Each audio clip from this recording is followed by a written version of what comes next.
Hello বন্ধুরা, আজকেও চলে এসেছি একটা বড় ঝুড়ি নিয়ে বাগানে সবজি হারভেস্ট করতে। আমার বাগানে সবজি বলতে বেশি শাক সবজি আছে। তো চলো স্টেপ বাই স্টেপ তোমাদেরকে দেখাই। এই যে দেখো, এখানে ধনে পাতা তুলছিলাম আমি। আমার বাগানে প্রচুর ধনে পাতা আছে, তোমাদেরকে আমি সেটা শেয়ার করেছি আগে। তাই আজকে আবার ধনেপাতার বীজ ফেলেছিলাম। প্রত্যেকটা গাছের টবের যে গোড়াইগুলো ওগুলো ফেলেছিলাম, অনেক বড় বড় হয়ে গেছে। তো সেই জন্য আজকে আমি তুলে নিচ্ছি। আরও বিভিন্ন শাকসবজি আছে, আমি তোমাদেরকে এক এক করে দেখাবো। তো দেখো এগুলা কত বড় হয়েছে, আর এত সুন্দর ঘ্রাণ আছে, গন্ধ আছে, কি বলবো তোমাদেরকে, খুব সুন্দর একটা গন্ধ আছে। তো এই টবটাতে আমার অনেক ভর্তি হয়ে গেছিলো। এই জবা গাছটা একদমই রোদ পাচ্ছিল না, জায়গা পাচ্ছিল না। এখন তো গরমের সময় জবা গাছে প্রচুর ফুল হবে, সেই জন্য আমি কিছু তুলে নিলাম। তো এবার চলো, আরও অনেক সাইডে অনেক ধনেপাতা আছে, আরও বিভিন্ন শাকসবজি তুলবো, তোমাদেরকে দেখাচ্ছি। তো এই যে দেখো, এটা পুরো আমি ফাঁকা করে নিয়েছি, আর অল্প কিছু আছে, সবটা তুলে নিলে তো হবে না, অল্প কিছু রাখতে হবে। আর এই টবটা, এটা হচ্ছে আমার গ্ল্যাডিওলাস ফুল হয়েছিল, তার গোড়াতে আমি দিয়েছিলাম। গ্ল্যাডিওলাসের ফুল শেষ হয়ে গেছে, তোমাদেরকে তো সেটা আমি শেয়ার করেছি। তারপরে তারই নিচটাতে আমি কিছু ধনেপাতার বীজ দিয়ে দিয়েছিলাম, ফুল শেষ। তারপর আমার ধনেপাতা হারভেস্ট করা যাবে। তারপর ধনেপাতা হারভেস্ট হয়ে গেলে আমি বাল্বগুলো তুলে সংরক্ষণ করতে রেখে দেবো। এই যে এখানে আমি ধনেপাতা যেগুলো একটু বড় সাইজ হয়েছে, এখানটায় ঠিকঠাক বড় হয়নি, সেই জন্য যেগুলো একটু বড় বড় হয়েছে সেই দু সাইডেরগুলো, সেইগুলো আমি তুলে নিচ্ছি। আর তোমরা সকলে আমার ভিডিওটা কে কোথা থেকে দেখছো সকলে কমেন্ট করে জানিও অবশ্যই। আর তাছাড়া তোমরা হারভেস্টিং ভিডিও বেশি দেখতে পছন্দ করো, সেটা আমি দেখেছি, সেই জন্য আমি আবারও চলে এসেছি হারভেস্টিং ভিডিও নিয়ে। তো এই যে দেখো, একটু দেখতে পাচ্ছ, ওই জায়গাটা থেকে আমি কিছু আমরুলি শাক তুলছিলাম, যেটা টক শাক বলি আমরা। তোমাদের ওখানটায় এই শাকটাকে কী নামে বলো বা ডাকো, তাহলে একবার কমেন্ট করে জানিয়ে দিও, তাহলে আমিও জানতে পারবো যে আমাদের এখানে যে শাকটাকে আমরা যে নামে ডাকি অন্য কোথায় কী নামে ডাকে। এই যে এখান থেকে আমি পুরো পরিষ্কার করে নিয়েছি, এই জায়গাটা পুরো ভর্তি হয়েছিল। আর আমরুলি শাক তো বাগানে একা একাই হয়, যাদের বাগানে হয় তারা তো নিশ্চয়ই জানো। তো এই টবটাতে আমার একটা বেলি ফুলের গাছ আছে, এত পুরো ঘিরিয়ে নিয়েছে। এই জায়গাটা দেখো, এই যে একটা আলু গাছও বেরিয়েছে, সেটাকে রেখে চারিপাশ থেকে আমি পুরো তুলে নিচ্ছি, পরিষ্কার হয়ে গেল, আর শাক পাতাটাও খাওয়া যাবে। তো বাগানের মধ্যে থাকতে, সবুজে সমারে থাকতে, আর নিজের হাতে গাছ লাগিয়ে হারভেস্ট করার পর যে তার তো অবশ্যই স্বাদটা তো আলাদাও হয়, তাছাড়া এমনি মনও খুব ভালো থাকে। এই যে প্রত্যেকটা গাছের গোড়াতে এটা হয়েছে, আমি পুরো পরিষ্কার করে আজকে তুলে নেবো। এই যে এখানটা দেখো বীজ হয়ে গেছে, বীজ হয়ে গেছে এটা তুলে নিতে হবে। এই বীজটা থেকে আবার বীজটা পড়ে গেলে আবার হয়ে যাবে, তো একটু একটু করে থেকে যাচ্ছে, সেখান থেকে আবার ভর্তি হয়ে যাবে।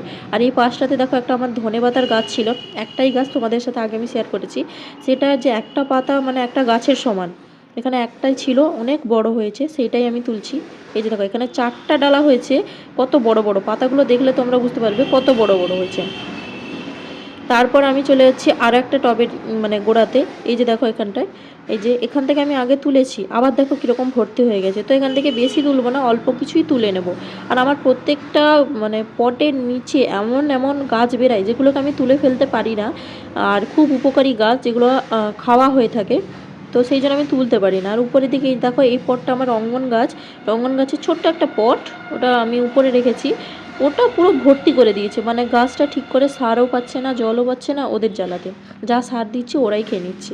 এখানটায় হয়েছে এই জবা গাছগুলো, জবা গাছগুলোর গোড়াতে প্রচুর হয়েছে, সেটাই বেশি করে আমি তুলে দিচ্ছি, কারণ এখন জবা গাছের গোড়ায় সারটা দেওয়ার থাকে, গরমকালে একটু খাবার না দিলে তো ওরা ফুলটা দিতে অসুবিধা হবে। দেখছি ছোট ছোট পাতা বের হচ্ছে, এখানে আমি হার্ড পুনিং করেছি এই জন্য। তো এখান থেকে আমার পুরো তোলা শেষ হয়ে গেছে। এবার ঝুড়িতে দেখতে পাচ্ছ কতটা পরিমাণ আমরুলি শাক হয়েছে, আর এক সাইডে এই যে ধনে পাতা, আর এদিকে আরও অনেক কিছু আছে তোমাদের সাথে শেয়ার করার।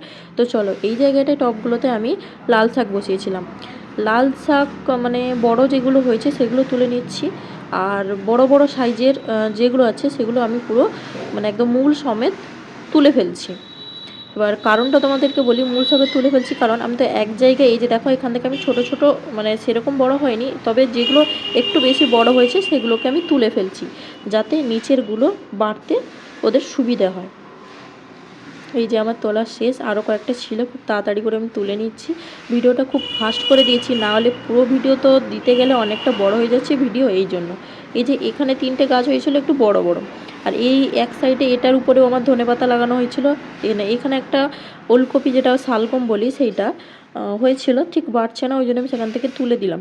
আর এই গাছটার এটা হচ্ছে আমার কাঞ্চন ফুলের গাছ একটা আছে, কাটিং করে দিয়েছি, আবার পাতা বের হবে, ফুল হবে গরমের সময় খুব সুন্দর করে। এই যে এখানেও ধনেপাতা তুলেছি। আর এবার আসছি কলমি শাক। কলমি শাকটা এটা নতুন কলমি, এখান থেকে আগে তোলা হয়নি, কিন্তু এই কলমি শাকগুলো দেখছি বেশি বড় হচ্ছে না, কেন কি জানি, এই জন্য সব তুলে ফেললাম। আর কলমি শাকটা আর হবে না মনে হচ্ছে।